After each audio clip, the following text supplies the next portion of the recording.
제가 오늘 이야기할 주제는 복지 국가에 대한 건데요. 무슨 말을 하고 싶은지 먼저 얘기하고 하겠습니다. 제가 오늘 말하고 싶은 거는요, 복지는 시혜가 아니다라는 겁니다.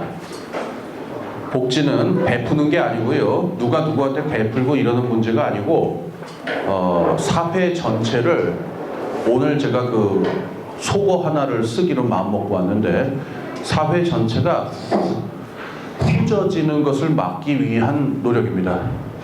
후지단 말 다 아세요? 제 또래는 뭐 다 알 것이고 젊은 분들도 다 아세요. 요새 그 말 씁니까? 후지단. 쓰는 거 같네요. 그러니까 사회가 후져지는 것을 막는 게 복지다라는 게 제 그 말씀의 그 중요한 그 포인트고요. 그 다음에 사회가 후져지는 걸 막지 못하면 어떻게 되느냐? 그래서 사회가 후져지면 어떻게 되느냐? 그럼 경제도 후져지고, 특히 21세기 환경에서는 사회가 후지면은 경제가 후져지지 않을 수가 없습니다. 아주 크게 뒤처지게 돼 있다라고 하는 게 제 얘기입니다. 그래서 결론은 뭐 누가 누구한테 무슨 뭐 시혜를 베풀고 어쩌고 하는 그런 그 알량한 동정심에서 생각할 그런 차원의 문제가 아니고, 우리가 이제 복지라고 한 건 21세기 상황에서 물질적이고 이기적인 계산을 한다 하더라도 하지 않으면 안 된다. 사회 전체가 복지를 하는 사회로 바뀌지 않으면 안 된다. 이런 얘기가 제 오늘 얘기의 그 중심입니다. 지금 저 말고도 지금 우리나라에서 한 3, 4년 전부터 보편적 복지 운동이 일어나가지고 많은 분들이 굉장히 열심히 운동하시는 분들이 많습니다. 그런데 복지를 해야 되는 이유는 굉장히 여러 가지 차원이 있어요. 아까 제가 윤리적인 얘기는 안 하겠다고 그랬는데, 윤리적인 문제 중요하죠. 도덕적인 문제. 얼마 전에 하필이면 여기 또 파주네요. 그 왜 파주 남매 그래갖고 요새 신문에 매일 나올 때마다 그 사람들 막 그냥 신문 읽다가 막 엎어지고 막 울고 막 그러는 광경 보셨을 텐데, 그 파주 남매 같은 일들도 있습니다. 그 다음에 복지를 해야 되는 그 어떤 윤리적인 도덕적인 이유, 인두껍을 썼으면 우리가 이걸 안 할 수가 없다라고 하는 얘기를 하자면 한이 없을 겁니다. 그런데 저는 그런 얘기를 할 사람은 아닙니다. 보셔서 아시겠지만 제가 별로 윤리적으로 보이지 않지요. 전혀 윤리적이지 않습니다. 그래서 저기 지금 제 처랑 아기도 와 있는데, 제가 여기서 만약에 윤리적인 얘기를 하면 아마 집에 가서 가증스럽다라는 얘기를 많이 들을 겁니다. 그래서 저는 그런 얘기를 할 사람은 못 되고요. 저는 그 정치경제학을 공부하는 사람이라서 경제학적인 이유에서 그 사회복지, 보편적 복지라는 게 뭐다, 이런 얘기를 드리는 걸로 그냥 국한을 하겠습니다. 우선 아직도 이 복지를 갖다가 자선이나 시혜하고 헷갈리는 분들이 많이 계십니다. 3년 전에 제가 참 불쾌한 경험인데, 지금 시장님 되셔서 너무 저 훌륭하게 잘하고 계셔서 제가 다 옛날의 원한을 잊었습니다. 3년 전에 너무 섭섭한 얘기가 뭐였냐면은, 우리 저 박원순 시장님이 그때 저 아름다운 재단 이사하고 계실 텐데요. 2010년이었을 겁니다. 그때 또 새누리당, 그때 한나라당이죠. 날치기 통과하는 바람에 복지 예산이 아주 뭉텅이로 날아간 적이 있었어요.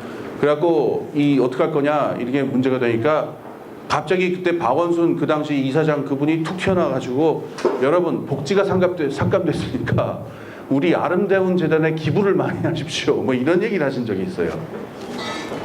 저는 그때 굉장히 화가 났었습니다. 왜냐하면 다른 문제입니다.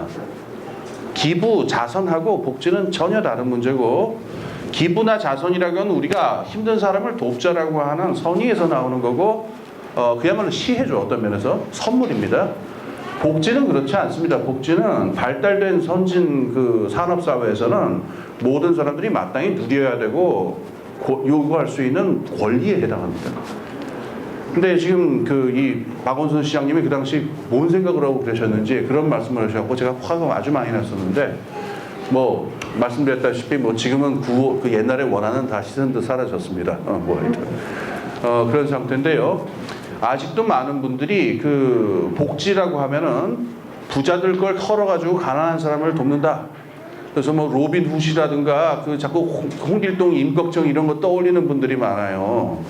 그렇지 않다는 겁니다. 우선 우리가 보편적 복지 이야기를 할 적에 그 밑에 깔려있는 가장 중요한 철학적 원리 하나는요, 이건 산업사회에서의 얘기입니다. 전통시대의 도덕적 경제 원리가 아니라는 겁니다. 전통시대에는요, 모럴 이코노미라고 해서 도덕적 경제라는 게 있었어요. 그래서 가난한 사람을 굶겨 죽이면 안 된다라든가 최소한 요만큼은 도와줘야 된다, 뭐 이런 게 있었어요. 예를 들어 보면은 구약 성경의 그 룻기라고 하는 책에 보면은 옛날 이스라엘 사람들이 이삭을 추수를 하다가 이삭이 이렇게 땅에 떨어진 것들이 있잖아요. 그거는 남편 없는 과부들이 가져갈 수 있도록 그냥 내버려 둔다, 이런 암묵적인 룰이 있었어요.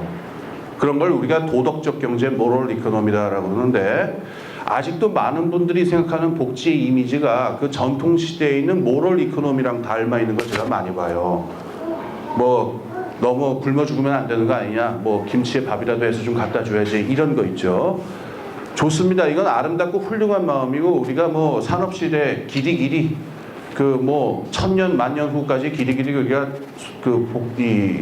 간직해야 될 소중한 마음이긴 한데, 이건 농경 시대 때 얘기입니다. 전통 시대 때의 어떤 도덕적 경제라는 논리고요.